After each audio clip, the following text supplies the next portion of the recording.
नमस्कार। आज वही टॉपिक फिर से, राजस्थान का पुरातन तंत्र पार्ट 3, क्योंकि ये बहुत बड़ा टॉपिक है और इससे संबंधित आपको पता है कि एक लगातार बनाएंगे तो आप इसको पढ़ भी नहीं पाएंगे। इस कारण से ना इसको कई टुकड़ों में बनाया जा रहा है। देखते हैं पार्ट 3 में क्या है। पार्ट 3 में आएगा अपने अरब सागर में गिरने वाली नदियां। अरब सागर में गिरने वाली नदियां। तो आपको मैंने बताया दिया अब तक बंगाल खाड़ी में गिरने वाली नदियां। देखिए ये अपने बात करें, कोई नया स्टूडेंट जुड़ा हुआ है तो उसकी थोड़ी दिक्कत आ रही है। कई कह रहे हैं कि सर समझ में नहीं आ रहा ये किस प्रकार से नदियाँ जाती है, तो उनको जिलों का ही नहीं पता है, राज्यों का नहीं पता है, उनको बंगाल खाड़ी का नहीं पता, तो कैसे पता चलेगा। इसलिए बता देता हूँ आपको, ये भारत है और भारत के पूर्व दिशा में इधर है, ये है बंगाल की खाड़ी। बंगाल की खाड़ी यहाँ पर हिंद महासागर है।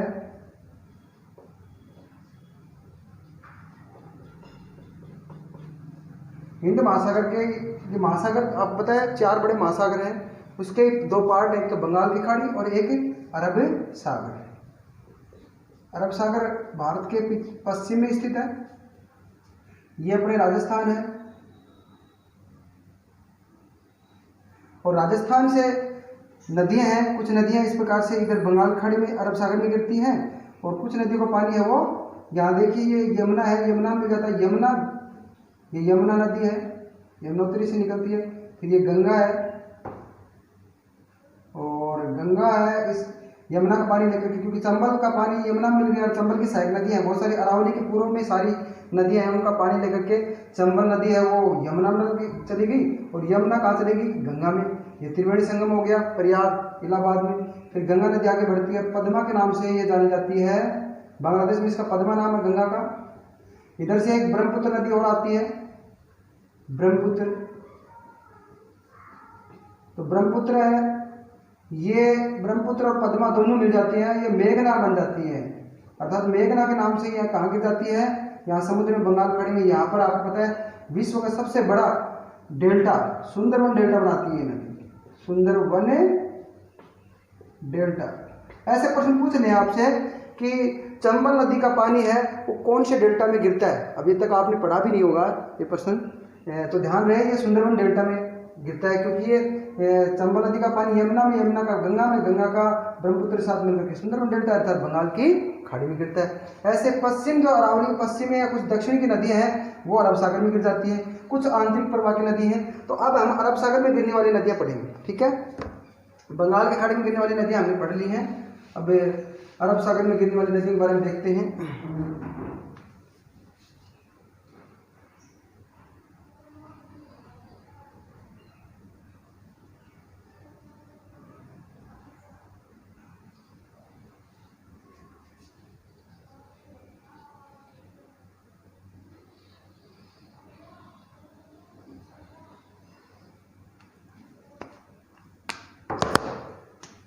देखिए अरब सागर में गिरने वाली नदी के बारे में बात करते हैं। यहाँ से ये मैंने बताया था विंध्याचल पर्वत आपको,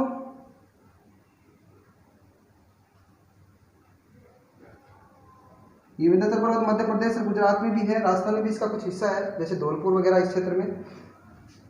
अब देखिए यहाँ से मैंने बताया था एक चंबल नदी आपको, वो तो मैंने बता दी। अब बंगाल खाड़ी में गिरने वाली नदी, अरब सागर में गिरने वाली नदियों की बात करूँ तो सबसे पहले हम बात करते हैं माही नदी की। कौन सी की, माही नदी। देखिए माही नदी पर कौन से प्रश्न बनते हैं। विंध्याचल पर्वत है, विंध्याचल पर्वत में यहाँ पर एक मेहंद झील है। कौन सी, मेहंद झील पर्वत पर है। मेहंद झील अममोरू गांव में है, अममोरू, अममोरू की पहाड़ियां मान लीजिए आप, पहाड़ियां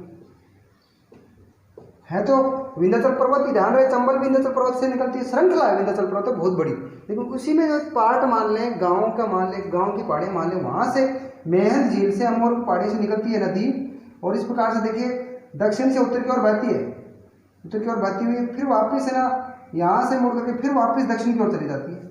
जैसे उदाहरण के लिए बात करूँ मैं थोड़ा भारत के नक्शे के आधार पर,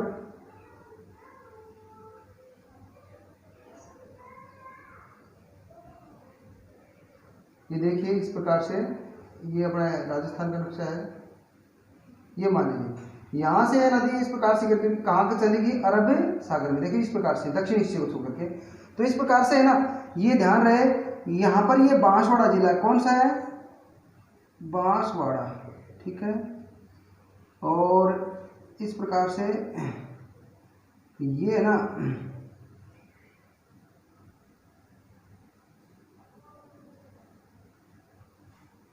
ये डूंगरपुर जिला है, डूंगरपुर। फिर ये आ गया ये गुजरात इधर। मैं बात कर रहा था माही नदी की, इसका नाम क्या है, माही नदी। माही नदी के बारे में कौन कौन सा प्रश्न बनते हैं, देखिए नंबर 1 पहला, इसके उपनाम की बात करूं मैं, उपनाम जैसे हमने बताया चंबल नदी का प्राचीन नाम चरमणवती और उपनाम था उसका कामधेनु, बारहमासी या हाड़ौती की गंगा। यहाँ आपको पता है कि दक्षिण जो राजस्थान है, यहाँ आदिवासी लोग ज़्यादा रहते हैं, आदिवासी इसको पूज्य मानते हैं इस नदी को, इसलिए इसका उपनाम आदिवासियों की गंगा। आदिवासियों की गंगा कौन सी नदी है, तो ये उत्तर जाएगा माही। दूसरा उपनाम देखते हैं, ये इसको कांठल बोलते हैं, कांठल, इसको बांसवाड़ा और प्रतापगढ़ क्षेत्र को कांठल बोलते हैं। आपको पता है कि माही नदी का जो प्रवाह क्षेत्र है वो कांठल कहलाता है। जैसे मैंने बताया था आपको कि चंबल नदी का प्रवाह क्षेत्र बीहड़, ऐसे ही लूणी नदी का प्रवाह क्षेत्र गोडवार प्रदेश, और घग्गर नदी का प्रवाह क्षेत्र, घग्गर नदी का प्रवाह क्षेत्र नाली, और अपने एक कांडली नदी बहती है अपने शेखावाटी में, उसका प्रवाह क्षेत्र तोरावाटी कहलाता है। ऐसे ही माही नदी का प्रवाह क्षेत्र कांठल कहलाता है, तो इसको कांठल की गंगा कह सकते हैं, कांठल की गंगा। वागड़ क्षेत्र भी इसको बोलते हैं, वागड़ की गंगा बोल सकते हैं, ठीक है। एक दक्षिणी राजस्थान है, दक्षिण राजस्थान में इस यहाँ से बहुत सारा विकास हुआ इस नदी के कारण से, बांध बने हैं, आदिवासियों को रोजगार मिला है, वहाँ कृषि के लिए पानी मिला है, तो कह सकते हैं इसका तीसरा उपनाम इस प्रकार से दक्षिणी राजस्थान। दक्षिणी राजस्थान की स्वर्ण रेखा, ये इसके उपनाम। अगर इसके उद्गम की बात करूं, उद्गम यानी इसकी शुरुआत कहां से होती है, तो बताया था मैंने आपको, मेहंद झील अमोरू की पहाड़ियां मध्य प्रदेश एमपी से निकलती है, तो इसका उत्तर कर सकते हैं मेहंद झील। पहाड़ी पूछे तो अमोरू, अमोरू कहाँ है, एमपी में। पर्वत श्रृंखला पूछे कि माही नदी कौन सी पर्वत श्रृंखला से निकलती है, अरावली से निकलती है, विंध्याचल से निकलती है, सतपुड़ा से निकलती है, हिमालय से निकलती है, तो क्या उत्तर हो जाएगा, विंध्याचल पर्वत। इसको अरावली मत कर देना। तो इस प्रकार से उद्गम हो गया। अब इसकी लंबाई की बात करूं, 576 किलोमीटर इसकी लंबाई है। कितनी है, 576 किलोमीटर। इसमें से राजस्थान की बात करूं, राजस्थान में कितनी है, राजस्थान में 171 किलोमीटर है। कितनी है, ऐसे मैंने बताया था आपको कि चंबल नदी है 966 किलोमीटर लंबी है और राजस्थान में 135 किलोमीटर है। कई गाइडों में दे रखा है 151 किलोमीटर, मैं बता रहा हूँ 135 ही। अपने किताबों की बात करते हैं, किताबों से प्रश्न आते हैं, सीधे उत्तर वही मानने अपने को, तो ध्यान रहे। बात करें कि माही नदी है, ये राजस्थान में प्रवेश कहाँ करती है, तो देखिए राजस्थान में ये करती है खांदू गांव में। कौन से गांव में, खांदू गांव में। जैसे मैंने बताया चंबल का प्रवेश था वो 84गढ़ था, देखिए यहाँ पर 84गढ़ बताया था मैंने आपको। तो इसका माही नदी का राजस्थान में प्रवेश कहां से बताओगे, खांदू गांव। खांदू गांव है कहाँ, बांसवाड़ा, बांसवाड़ा। अर्थात देखिए चित्तौड़गढ़ में प्रवेश था चंबल नदी का और मध्य प्रदेश से ही आई थी वो भी। ये माही नदी है, इसका प्रवेश है खांदू गांव बांसवाड़ा जिले से। आगे बढ़ती है, देखते हैं आगे बढ़ती तो बांसवाड़ा जिले में इसके ऊपर बांध है, उस बांध का नाम है बजाज सागर। क्या नाम है, बजाज सागर। ये जमनालाल बजाज का नाम सुना होगा, गांधी जी के 5वें पुत्र कहलाते थे, बहुत दानी थे। यानी कि उन्होंने आदिवासियों के लिए बहुत सारे काम किए थे। उनके नाम पर ये सरकार ने बांध बनवाया बजाज सागर, माही नदी पर है इसलिए सीधा बोल देते हैं माही बजाज सागर बांध। तो ऐसे तो नहीं पूछेंगे आपको कि माही बजाज सागर बांध किस नदी पर है, ऐसे पूछेंगे कि बजाज सागर बांध है वो किस नदी पर है। तो ध्यान रहे ये पूछें कि प्रश्न बन गया बजाज सागर बांध, तो कौन सी नदी पर हो गया, माही पर हो गया। पूछ रहे बजाज सागर बांध किस जिले में है, तो बताएंगे बांसवाड़ा में। कौन से गांव में, बोरखेड़ा गांव में। बोरखेड़ा गांव में बांसवाड़ा जिले में बजाज सागर बांध है। ध्यान रहे आदिवासियों के कल्याण के लिए बनाया गया था, आदिवासियों के विकास के लिए। पूछ ले आदिवासी कल्याण योजना के तहत बनाया गया बांध माही नदी पर कौन सा है, तो उत्तर बताएंगे आप बजाज सागर बांध। तो ये समझ में आ गया होगा। आगे बढ़ते हैं, ये बांध बता दिया मैंने आपको बांसवाड़ा जिले में बजाज सागर। आगे बढ़ते हैं तो देखिए थोड़ा आगे चलती है नदी, फिर ये कुछ भाग इसका देखिए डूंगरपुर, ये डूंगरपुर जिला है, डूंगरपुर और बांसवाड़ा की सीमा बनाती है। ये नदी है जैसे मैंने बताया चंबल, बूंदी और कोटा की सीमा बनाई थी हमने। चंबल नदी है, बूंदी और कोटा की सीमा बनाती है, दो जिलों की। और चंबल तो वैसे अंतर्राज्य सीमा भी बनाती है सबसे लंबी। ऐसे ही पूछ लें कि डूंगरपुर और बांसवाड़ा जिलों की सीमा कौन सी नदी बनाती है, तो कौन सी नदी बनाती है, तो उत्तर हो जाएगा माही नदी। कौन सा हो जाएगा, माही नदी। ऑप्शन में उल्टा भी दे सकते हैं, माही नदी कौन से दो जिलों की सीमा बनाती है, तो बांसवाड़ा प्रतापगढ़, बांसवाड़ा डूंगरपुर, डूंगरपुर उदयपुर, इस प्रकार से ऑप्शन दो के जोड़े दे देंगे। तो उत्तर क्या हो जाएगा, डूंगरपुर बांसवाड़ा। आगे डूंगरपुर में जो ही आगे प्रवेश करती है तो डूंगरपुर में ही ध्यान रहे इस नदी, ये नदी है डूंगरपुर में ही दो नदियां मिलती इसमें। एक तो मिलती जाखम, कौन सी, जाखम मूल रूप से सोम में मिलती है। सोम है उसमें जाखम मिल जाती है थोड़ा सा पहले, और फिर सोम मिल जाती है किसमें, माही नदी में। तो वैसे थोड़ा सा ज़्यादा इतनी दूरी नहीं है, हम कह सकते हैं त्रिवेणी संगम ही बनता है ये। तो सोम, माही और जाखम, आपको बताया ये माही नदी है और ये है जाखम नदी, ये सोम नदी, ये बन गया त्रिवेणी संगम। तो ये त्रिवेणी संगम बड़ा महत्वपूर्ण है। सबसे अधिक बार यही पूछा जाता है कि सोम नदी है, माही और फिर जाखम, सोम, माही, जाखम। तो सोम, माही, जाखम है, ये नदी है। इस नदी पर त्रिवेणी संगम कहाँ बनता है, ये प्रश्न बड़ा महत्वपूर्ण है। तो ध्यान रहे ये बनता है नेवटपुरा गांव में। कौन से में, नेवटपुरा, ये गांव पूछे थे नेवटपुरा। और नेवटपुरा गांव में जहाँ ये मिलती हैं वहाँ भगवान शिव का एक मंदिर है, वो शिवलिंग है, वो खंडित है, टूटा हुआ है, और उसका मंदिर बना हुआ है वहाँ। और उस मंदिर का नाम है वेणेश्वर। क्या नाम है, वेणेश्वर। तो वेणेश्वर जो मंदिर है, वेणेश्वर महादेव या शिव मंदिर है, कहें तो वेणेश्वर, नेवटपुरा का ही नाम वेणेश्वर पड़ गया, क्योंकि अब नेवटपुरा जैसे सालासर गांव था, लेकिन सालासर में जो हनुमान जी मंदिर में जो मंदिर है उसके बारे में लोग ज़्यादा जानते हैं, गाँव को ज़्यादा इतना नहीं जानते कि सालासर बालाजी मंदिर बोलते ही। तो ऐसे ही है ना, वेणेश्वर शिव मंदिर बनने से यहाँ वेणेश्वर कहने लगे, तो नेवटपुरा कह दो चाहे वेणेश्वर कह दो। और ये है कहाँ, तो ये ध्यान रखना डूंगरपुर में है, न कि बांसवाड़ा में, डूंगरपुर में। तो त्रिवेणी संगम है, सोम, माही, जाखम, तीन नदियों का त्रिवेणी संगम नेवटपुरा, वेणेश्वर, डूंगरपुर में बनता है। कई बार आता है सोम, माही, जाखम का त्रिवेणी संगम किस जिले में बनता है, तो डूंगरपुर में। डूंगरपुर के नेवटपुरा गांव में कौन सी तीन नदियों का त्रिवेणी संगम बनता है, तो ऑप्शन देते थे सोम, माही, जाखम, चंबल, बनास और सीप। चंबल, बनास और सीप, सीप और चंबल तो हो गया इधर, चंबल मैंने बताया था, ये देखो चंबल, और ये बनास हो गई। इनका तो तीनों का त्रिवेणी संगम कहाँ बताया मैंने, वेणेश्वर में, वहाँ पर है रामेश्वरम में। रामेश्वरम कहाँ बनता है, रामेश्वरम पड़ता है सवाई माधोपुर में, सवाई माधोपुर।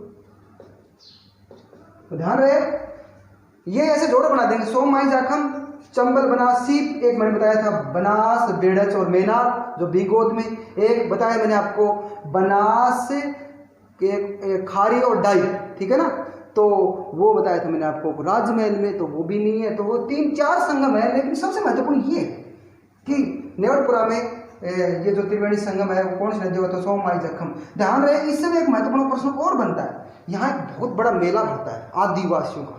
आदिवासी जो लोग हैं ना, इधर जैसे राजस्थान में, दक्षिण राजस्थान में ज़्यादा रहते हैं, और कुछ कहें तो डूंगरपुर, बांसवाड़ा, इसके अलावा गुजरात के भी लोग हैं, वो भी यहाँ आते हैं। वो एक तरह से जैसे अपने महाकुंभ मेले में जाते हैं ना, प्रयाग यानी इलाहाबाद या हरिद्वार नहाने के लिए जाते हैं लोग अपने पापों से मुक्ति के लिए, ऐसे आदिवासी लोग तो यहीं आते हैं नहाने के लिए, पापों से मुक्ति के लिए, कहें तो धर्म के रूप में। तो यहाँ पर वो मेला कब भरता है, प्रश्न ये बड़ा महत्वपूर्ण है कि त्रिवेणी संगम नेवरपुरा वेणुस्वर में मेला कब भरता है, तो ये ध्यान रहे, बहुत महत्वपूर्ण है। ये माघ माह है, कौन सा, माघ माह की पूर्णिमा को। ये कई बार प्रश्न पूछा जा चुका है कि आदिवासियों का कुंभ मेला है वो नेवरपुरा वेणुस्वर में कब भरता है, तो वो आएगा माघ पूर्णिमा को। आदिवासियों का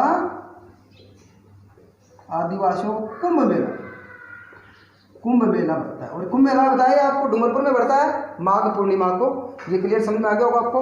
अब आगे बढ़ते हैं, देखिए ये माही नदी है। इस माही नदी की बात करूं मैं तो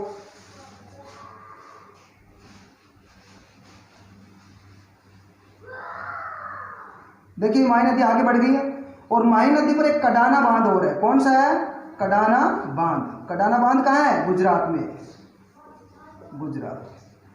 तो ध्यान रहे, इस कडाना बांध और बजाज सागर बांध, इन दोनों पर ये जो बिजली बनती है, विद्युत बनती है, वो पूरी की पूरी 100% राजस्थान को मिलती है, लेकिन पानी का बंटवारा है वो 55% है गुजरात को मिलता है, और 45% है वो राजस्थान को मिलता है। 55-45 का अनुपात है। इसमें चंबल नदी है, वो चंबल परियोजना थी, वो संयुक्त परियोजना थी राजस्थान और मध्य प्रदेश की, तो वो तो 50-50 थी, 50-50 थी। लेकिन यहाँ पर 45% राजस्थान की है और यहाँ 55 है वो गुजरात की है। लेकिन ध्यान रहे, विद्युत है वो सारी की सारी राजस्थान को दे दी गई है। इस कारण से यहाँ पर एक प्रश्न और बन गया है कि जैसे मैंने बताया था चंबल कौन से 2 राज्यों की संयुक्त परियोजना है, तो बताया था राजस्थान और मध्य प्रदेश। ऐसे ही प्रश्न पूछ लिया जाए आपको कि माही नदी है या माही परियोजना है। परियोजना का मतलब यह हुआ कि माही नदी पर जो भी बांध है उनसे पानी है या उनसे विद्युत है या फिर और भी उनसे नहरें निकाली गई हैं कृषि के लिए या कोई मछली पालन है, वो जो उनका वो जो फायदा होता है वो किन किन राज्यों को मिलता है, वही परियोजना हो गई। फिर से ये माही संयुक्त परियोजना है। संयुक्त का मतलब किसी एक राज्य की नहीं है, 2 या 3 जो भी हो सकते हैं, लेकिन 2 है इसमें। कौन कौन से है, एक तो गुजरात है और एक ही राजस्थान। तो माही परियोजना है वो गुजरात और राजस्थान की संयुक्त परियोजना है। चंबल है वो राजस्थान और मध्य प्रदेश की संयुक्त परियोजना है। आगे चली गई ये नदी, और ये माही नदी है, ये कहाँ गिर जाती है, तो मैंने बताया था ये इस प्रकार से भारत का नक्शा बना करके, ये यहाँ पर अरब सागर है, अरब सागर, और ये है यहाँ पर खंबात की खाड़ी। कौन सी है, खंबात की खाड़ी। ये कच्छ की खाड़ी है, खंबात की खाड़ी। खंबात जिला है गुजरात में, उसके पास में लगती है खंबात की खाड़ी अरब सागर में, तो उस खाड़ी में गिर जाती है इस प्रकार से ये नदी, खंबात की खाड़ी में, अरब सागर में गिरती है। तो खाड़ी उसको बोलते हैं कि जो समुद्र का पानी 3 ओर से भूमि से गिरा होता है उसको बोलते हैं खाड़ी। ध्यान रहे, ये अपने कर्क रेखा इधर ऐसे भारत को 2 भागों में विभाजित करती है, 23.5 डिग्री उत्तरी अक्षांश पर। आपको मैंने पहले बताया था इस प्रकार से, वैसे फिर से बता रहा हूँ आपको। देखिए ये इस प्रकार से ये भारत का नक्शा है, और कर्क रेखा गुजारते हैं। कर्क रेखा है वो भारत के कुल 8 राज्यों से होकर गुजरती है। कितने राज्यों से होकर गुजरती है, 8 राज्यों से। ये देखिए कर्क रेखा है, जिसको ट्रॉपिक ऑफ कैंसर भी बोलते हैं, कर्क रेखा। आपको पता है कर्क रेखा पर सीधी किरणें कब गिरती हैं सूर्य की, तो वो 21 जून को, 21 जून अभी आने वाली है अगले महीने में, तो वहाँ सीधी किरणें गिरेंगी। तो यहाँ पर सीधी किरणें का मतलब ये है वहाँ अपने गर्मी और बढ़ जाती है उस समय तक। तो ये ना, ये नदी इस प्रकार से यहाँ से हम और पहाड़ी निकली, इस प्रकार से घूम करके यहाँ गिर गई। देखिए कर्क रेखा ने 2 बार काटा है इसको, यहाँ कहें तो इस प्रकार से हम ये लाइन कह सकते हैं, ये कर्क रेखा है। कर्क रेखा ने किस नदी को 2 बार काट दिया, माही को। तो प्रश्न ये बन गया है कि राजस्थान की कौन सी नदी है जिसको कर्क रेखा 2 बार काटती है, कर्क रेखा 2 बार काटती है। और ये राजस्थान की नहीं है, भारत की भी है, ध्यान रहे। तो ये माही नदी है। माही नदी को कर्क रेखा कितनी बार काटती है? 2 बार काटती है। क्लियर हो गया। अब इसके बाद में इसकी सहायक नदी की बात करूं तो देखो सोम, जाखम, इसके अलावा अनास, चाप, हरण। इन अनास, चाप, हरण, सोम और जाखम ये नदियां किसकी सहायक नदी हैं? माही नदी की। इन पर ज्यादा गहराई तक नहीं पढ़ेंगे, बस इसमें इतना ही पूछा जाता है कि इसकी कौन सी सहायक नदी नहीं है। तो ये 4-5 बता दी मैंने, अनास, चाप, हरण, सोम, जाखम। प्रश्न पूछ ले माही नदी की कौन सी सहायक नदी नहीं है, तो हरण, चाप और उसके बाद मिले गया जाखम और एक विद्या पार्वती। तो पार्वती तो मैंने बताया था आपको किसकी सहायक नदी? चंबल की। तो इस प्रकार से उत्तर हो जाएगा, पार्वती नहीं होगा इसमें। तो ऐसे प्रश्न बना देते हैं। तो माही नदी समझ में आ गया होगा आपको। फिर अब इसकी माही नदी की सहायक नदी की बात करते हैं, देखते हैं आगे। 1-2 सहायक नदियां मुख्य उनको बात पढ़ते हैं। ये देखिए अपने, ये दक्षिण राजस्थान है, ठीक है ना। ये माही नदी है। कौन सी नदी है? माही। अब माही यहां से निकली जाखम नदी, कौन सी? जाखम। और ये आ गई सोम। दोनों के बारे में पढ़ते हैं। देखिए जाखम नदी है, ये प्रतापगढ़ के छोटी सादड़ी है ना, बड़ी सादड़ी, छोटी सादड़ी, वहां से निकल करके ये ऊपरवाल का पठार है उससे थोड़ी सी आगे से आती है। और ये अपने प्रतापगढ़ में एक भैरण्य में सीता माता भैरण्य से होकर गुजरती है। कौन सी नदी? जाखम नदी। जाखम नदी, सीता माता भैरण्य आपको पता है कि प्रतापगढ़ में है, अब भैरण्य से होकर आती है। लेकिन ध्यान रहे ये प्रतापगढ़ में ही, ये प्रतापगढ़ में एक बांध है, इसके ऊपर जाखम बांध। प्रश्न ऐसे पूछेंगे जाखम बांध किस जिले में है, ऐसे नहीं पूछेंगे जाखम बांध किस नदी पर। जाखम बांध तो जाखम नदी पर ही तो है। तो जाखम बांध है वो कौन सी नदी पर है? तो जाखम नदी पर कहाँ है? प्रतापगढ़ में। बड़ा महत्वपूर्ण है, प्रतापगढ़ में है। राजस्थान का सबसे ऊंचा बांध है, 81 मीटर ऊंचा बांध है। ध्यान रहे राजस्थान का सबसे ऊंचा बांध कौन सा है? प्रतापगढ़ में स्थित जाखम बांध। यह भी कहें तो आदिवासी कल्याण योजना के तहत बना हुआ है। आदिवासी कल्याण योजना के तहत एक आदिवासी कल्याण योजना मैंने पहले बताया था आपको, कौन सा? माही बजाज। तो ध्यान रख लेना बस, जाखम नदी का इतना प्रश्न बनता है कि जाखम नदी पर जाखम बांध है, प्रतापगढ़ में, जो राजस्थान का सबसे ऊंचा बांध है, आदिवासी कल्याण योजना के तहत बना हुआ है। और फिर आगे ये किस में मिल गई? माही में मिल गई। आपको बताया कहाँ? वेणेश्वर में बताया था, त्रिवेणी संगम बनाया था आपको, तो वहां मिल गई वेणेश्वर। अब बात करते हैं सोम नदी की। तो सोम नदी है, इस पर प्रश्न अगर बात करें तो बिछागढ़ा की पहाड़ियां,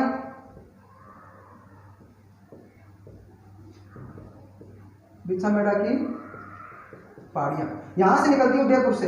लेकिन ये नहीं पूछेंगे आपसे, प्रश्न पूछते हैं सोम नदी पर 2 बांध है। एक तो है सोम कागदर, कौन सा है? सोम कागदर बांध। सोम कागदर बांध उदयपुर में, कौन से जिले में है? उदयपुर में। पूछ रहे थे सीधा सीधा सोम कागदर, सोम नदी पर। तो सोम को तो आप भूल जाइए आप, ये तो सोम नदी के नाम से कागदर गांव में है, इसलिए सोम कागदर बांध उदयपुर में है। और दूसरा बांध है वो डूंगरपुर में है, उसका नाम है सोम नदी पर, इसलिए सोम हो गया। कमला प्लस अंबा, ये कमला और अंबा गांव के बीच में है ये बांध, और इसलिए सोम कमला अंबा बांध। सोम कमला अंबा बांध सोम नदी पर ही है। किस जिले में है? तो ये उत्तर हो जाएगा डूंगरपुर में। डूंगरपुर में। इस प्रकार से ये कहें तो माही नदी की सहायक नदियां अनास, चाप, हरण, ये आपके समझ में आगे होगी। अब आगे की जो आपको नदी बताता हूं मैं, थोड़ा सा चार्ज नहीं इसमें। अब देखते हैं अगली नदी। देखिए 1-2 नदी और है दक्षिण राजस्थान में, जो ये दक्षिण राजस्थान है, मान लीजिए मैंने आपको माही नदी बता ही दिया मैंने आपको। ये माही नदी है, ये माही की सहायक नदी बताई मैंने आपको, जाखम और ये सोम। इसके बाद में अब बात करते हैं आगे की नदी। एक नदी और है जिसका नाम है साबरमती नदी। नाम सुना होगा आपने, साबरमती। साबरमती का नाम आते ही गांधी जी याद आए होंगे आपके। साबरमती नदी है, ये बाबरबाड़ा के जंगलों से निकलती है। कहाँ से निकलती है? इसका उद्गम होता है बाबरबाड़ा, उद्गम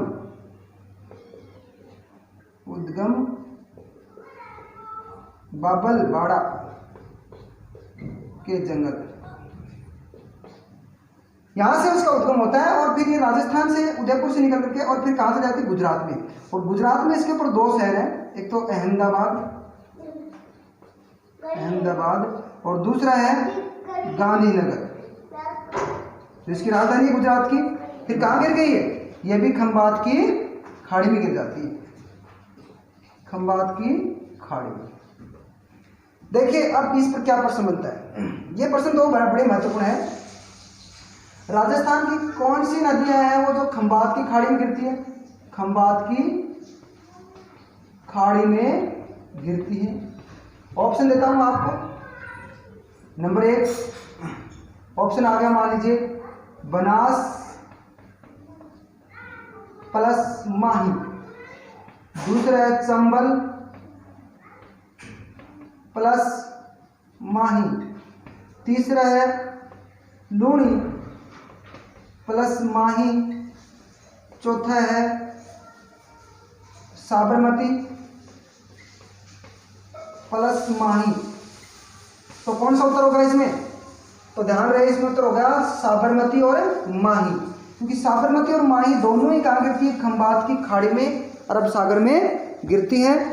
और अगला जो प्रश्न है इस पर एक प्रश्न और बनता है, एक बनता है दोनों पर। देखिए ऐसे प्रश्न आता है माही नदी के बारे में, तो कि राजस्थान की कौन सी नदी ऐसी है जो मध्य प्रदेश से निकल करके राजस्थान में बहती हुई और फिर गुजरात में बह करके खंबात की खाड़ी में गिर जाती है। 3 स्टेटों का नाम आ जाए इस प्रकार से, तो जैसे मध्य प्रदेश, राजस्थान और गुजरात, उत्तर हो जाएगा माही। और 3 स्टेट का फिर नाम आ जाए चंबल पर, तो चंबल का इस प्रकार से आएगा मध्य प्रदेश, राजस्थान और यूपी। 3 राज्यों से होकर बहने वाली नदी तो हो जाएगी चंबल। और अगर ऐसे पूछ लें कि कौन सी नदी अरावली पर्वत से निकल करके सीधी कहें तो खंबात की खाड़ी में गिरती है, तो अरावली पर्वत से निकल रहे हैं, तो अरावली पर्वत से बबलवाड़ा जंगलों से निकली कौन सी, साबरमती नदी। इसमें ऑप्शन माही भी आएगा, चंबल भी आएगा और पश्चिम बनास भी आएगा। तो ध्यान रहे ये इसमें सिर्फ खंबात की खाड़ी में गिरने वाली नदी एक ही है, अरावली पर्वत से निकल करके, और वो कौन सी है, साबरमती नदी। ये बताया मैंने अब तक साबरमती नदी आपको। जबकि माही नदी है ये भी खंबात की खाड़ी में गिरती है, लेकिन ये अरावली से नहीं निकलती, ये कहाँ से निकलती है, विंध्याचल पर्वत से निकलती है। समझ में आ गया होगा आपके। और एक नदी और भी है, आगे बताऊं आपको इसी प्रकार से। तो ये दोनों प्रश्न समझ में आ गए होंगे आपके। इसी प्रकार से ये दोनों प्रश्न का मतलब ये है कि एक अरावली से निकली, एक विंध्याचल पर्वत से निकली, दोनों कहाँ गिरी, खंबात की खाड़ी में। एक और है जिसका नाम है पश्चिमी बनास, ऐसे आता है, और पश्चिमी बनास, बनास आता है मात्र, पै का मतलब पश्चिमी। अकेली बनास तो चंबल की साइड नदी, ध्यान रहे बनास तो राजस्थान की पूर्णतः बहने वाली सबसे बड़ी नदी है, आपवा क्षेत्र में सबसे बड़ी नदी है, और आपवा क्षेत्र में राजस्थान में सबसे बड़ी दूसरी बड़ी नदी कहें तो अपने लूणी है। तीसरे नंबर पर आती है चंबल, फिर चौथे नंबर पर आती है माही, वो अफवाह की बात करते हैं हम। लेकिन सबसे लंबी और बड़ी नदी पूर्णतः बहने वाली तो बनास हो जाएगा, और सीधा पूछे तो चंबल हो जाएगा। और पै बनास के बारे में पूछे, पश्चिमी बनास का पानी कहाँ जाता है, तो ध्यान रहे अरब सागर की ओर जाता है, न कि बंगाल की खाड़ी की ओर। बंगाल की खाड़ी की ओर सिर्फ बनास का जाता है। पै बनास का मतलब पश्चिम बनास, ये सानवारा के जंगल है, सिरोही से निकलती है और फिर आगे बढ़ के कच्छ की खाड़ी में गिर जाती है। ध्यान रहे कच्छ की खाड़ी और खंबात की खाड़ी में अंतर है, ये मैंने बताया इस प्रकार से। गुजरात वाला हिस्सा है, ये भारत का हिस्सा बताया मैंने आपको इस प्रकार से। ये तो कच्छ की खाड़ी है, कच्छ की खाड़ी, और ये है खंबात की खाड़ी, खंबात की। तो खंबात की खाड़ी में तो दोनों नदियां गिरी, कौन सी, साबरमती और माही। और कच्छ की खाड़ी में कौन सी गिरी, पश्चिमी बनास। ध्यान रहे कच्छ की खाड़ी यानी कच्छ भुज है, यहाँ पर एक कांडला बंदरगाह है, उस कांडला बंदरगाह राजस्थान के सबसे नजदीकी बंदरगाह है। राजस्थान का जो भी माल निर्यात किया जाता है, यहाँ उत्पादन निर्यात किया जाता है, वो सारा कहाँ से निकल निर्यात होता है, कौन सा बंदरगाह से, कांडला बंदरगाह से। तो ये क्लियर समझ में आ गया होगा आपको। अब इसके बाद में आगे का जो प्रश्न है वो लूणी नदी पर होंगे। और लूणी नदी वैसे आजकल आंतरिक प्रवाह की नदियां बन गई है, लेकिन प्राचीन काल में इसका पानी भी सीधा कहाँ जाता था, वहाँ कहें अरब सागर में जाता था। तो उसको भी इसी में शामिल करेंगे एक बार, तो अरब सागर में गिरने वाली नदी।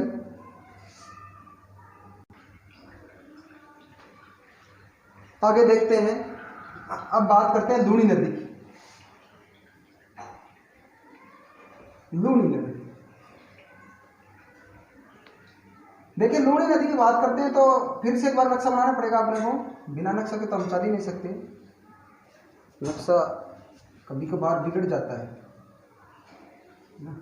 बात करते हैं लूनी नदी की। देखिए लूनी नदी यहाँ से निकलती है और इस प्रकार से बहती बहती बहती बहती आगे चली जाती है। देखते हैं क्या है। ये अजमेर है। कौन सा जिला है? अजमेर। अजमेर में ये नाग पहाड़ है। कौन सा पहाड़ है? नाग पहाड़। तो उद्गम कहाँ से हुआ लूनी नदी का? लूनी नदी का हुआ उद्गम नाग पहाड़ से। ठीक है, उद्गम नाग पहाड़। कहाँ है नाग पहाड़? नाग पहाड़ अजमेर में है। इसके बाद में देखिए पुष्कर से आगे बढ़ती हुई नदी आती है और फिर ये पाली, अजमेर के बाद में पाली, फिर आगे इसके बाद में ये आती है। पाली के बाद में हम बात करें तो ये बाड़मेर में भी आती है। बाड़मेर के बाद में पहुँचती है बाड़मेर, जालोर, जोधपुर में भी बहती है और ये नागौर में भी बहती है। ठीक है, इस प्रकार से ये कुल 6 जिलों में बहती है। बात करते हैं, ये तो मिटाने पड़ेंगे, मैंने नाम तो लिख दिया, आपको फिर से मिटाने पड़ेंगे। नाग पहाड़ से निकली। मूल नाम इसका क्या है? मूल नाम इस नदी का सागरमती। क्या नाम है इसका? सागरमती। लेकिन इसका पानी यहाँ बालोतरा, ये बालोतरा है बाड़मेर में। कहाँ पर है? बाड़मेर में। बालोतरा तक तो मीठा रहता है, उसके बाद में इसका पानी खारा हो जाता है। लूनी नदी का पानी है, लूनी नदी का पानी है। कहाँ तक मीठा रहता है? बालोतरा तक, बाड़मेर तक, फिर उसके बाद में खारा हो जाता है। इसका मतलब इसकी कुल लंबाई है वो है 320 + 30 बराबर 350 किलोमीटर है। ये कहें तो 320 किलोमीटर राजस्थान में है और फिर 20 किलोमीटर है वो 30 किलोमीटर और आगे है वो दलदली भाग है, नेहड़ क्षेत्र इसको बोलते हैं। यानी इसका अंतिम जो क्षेत्र है उसको नेहड़ बोलते हैं। नेहड़, अंतिम क्षेत्र को क्या बोलते हैं? नेहड़। ध्यान रहे यहाँ पर एक प्रश्न ये पूछा जाता है, लूनी नदी का प्रवाह क्षेत्र, ये प्रवाह क्षेत्र है सारा इसका। प्रवाह क्षेत्र जब इसकी सहायक नदियों का पानी आता है उसको प्रवाह क्षेत्र बोलते हैं। तो प्रवाह क्षेत्र क्या कहलाता है? ये बड़ा महत्वपूर्ण है। प्रवाह क्षेत्र, प्रवाह क्षेत्र कहलाता है गोडवार प्रदेश। कौन सा? गोडवार प्रदेश, जिसमें आपको पता है पाली है, जालोर, बाड़मेर, ये क्षेत्र आते हैं गोडवार प्रदेश में। लूनी नदी है ये पश्चिमी राजस्थान की सबसे लंबी नदी। ध्यान रहे, पश्चिमी राजस्थान की सबसे लंबी नदी। फिर से बात करते हैं, राजस्थान की सबसे लंबी नदी चंबल है। पूर्णतः राजस्थान में बहने वाली सबसे लंबी नदी है वो बनास है। पश्चिमी राजस्थान की सबसे लंबी नदी कौन सी है? लूनी। तो ये आपके समझ में आ गया होगा। अब लूनी की जो सहायक नदियां हैं, इसकी सहायक नदियों की बात करूं मैं, ध्यान रहे इसका उपनाम खारी और मीठी नदी भी है, लवणवती नदी जिसको बोलते हैं, क्योंकि ये खारी और मीठी दोनों है। बालोतरा के बाद में ये खारा हो जाता है इसका पानी। तो इसकी सहायक नदियों की बात करते हैं, देखते हैं। देखिए इसकी एक सहायक नदी तो है बांडी। कौन सी है? बांडी। ठीक है, फिर इसके बाद में एक सहायक नदी इसकी जवाई। फिर इसके बाद में है एक इधर से आती है नागौर की तरफ जोजरी। फिर है लीलड़ी। हालांकि बांडी के नाम से बांडी फर्स्ट, बांडी सेकंड, बांडी थर्ड, 2-3 इसकी बांडी नाम की ये नदियां हैं। फिर इसके बाद में है सूकड़ी, सागी, एक जवाई बताई दी मैंने आपको। तो ये ध्यान रहे, लीलड़ी, सूकड़ी, सागी, जोजरी, जवाई, बांडी, ये सभी किसकी सहायक नदियां हैं? लूनी की सहायक नदियां हैं। तो बात करते हैं अपने जवाई नदी की। तो जवाई नदी है ये गोरैया गांव से निकलती है, गोरैया गांव, पाली से। इस पर प्रश्न आता है। तो जवाई नदी पर एक बांध है जिसका नाम है, जवाई नदी पर है एक बांध है जो हम पाली में बार बार उसका नाम लेते हैं, बड़ा महत्वपूर्ण बांध है और उसको मारवाड़ का अमृत सरोवर भी कहते हैं। मारवाड़ का अमृत सरोवर। अब जो बांध है उस बांध का कोई नया नाम नहीं है, वो सीधा ही है, जवाई नदी पर है, उसका नाम है जवाई बांध। जवाई बांध है, वो जवाई नदी पर है। किस जिले में है? पाली में। और पाली है और जोधपुर है, ये मारवाड़ कहलाता है। तो मारवाड़ का अमृत सरोवर है, वो किसको कहते हैं? वो कहते हैं जवाई बांध को कहते हैं। बस इतना ही प्रश्न याद रखना है इसके ऊपर। जोजरी नदी पर प्रश्न ये है कि जोजरी नदी एकमात्र ऐसी नदी है जो लूणी की सहायक नदियों से भिन्न का मतलब वो अरावली पर्वत श्रृंखला से नहीं निकलती, बाकी सारी अरावली पर्वत श्रृंखला से निकलती है। दाईं तरफ से एकमात्र ऐसी नदी जो दाईं तरफ से मिलती है। भिन्न का मतलब एक तो दाईं तरफ से मिलती है और दूसरा अरावली से नहीं निकलती, अरावली पर्वत श्रृंखला से नहीं निकलती। बस ये प्रश्न ध्यान रखना, बड़ा महत्वपूर्ण। जोजरी पर फिर आ गया लीलड़ी पर कोई खास प्रश्न नहीं बनता, याद रख लेना। वैसे इसकी सहायक नदी सुकड़ी पर जालोर में बाकली बांध है। सुकड़ी नदी पर बाकली बांध है, कहाँ है? जालोर में। बस इतना ही तो प्रश्न बनता है। ये आपकी हुई लूणी नदी। वो बाकी तो प्रश्नों का कोई अंत है नहीं। और चाहे इसकी गहराई तक कौन सी किसका उद्गम होता है कभी नहीं पूछा जाता, आप इसमें फंस जाएंगे। बहुत सारी नदियाँ हैं, तो अभी तो और बाकी है, तो वो क्लियर नहीं हो पाएंगे। इसलिए आपको ये समझ में आ गया होगा ये बंगाल खाड़ी में गिरने वाली नदियाँ। अब इसके बाद में आगे अगला पार्ट बनाएंगे, इसका 4th पार्ट, वो बनाएंगे आंतरिक प्रवाह की नदियाँ।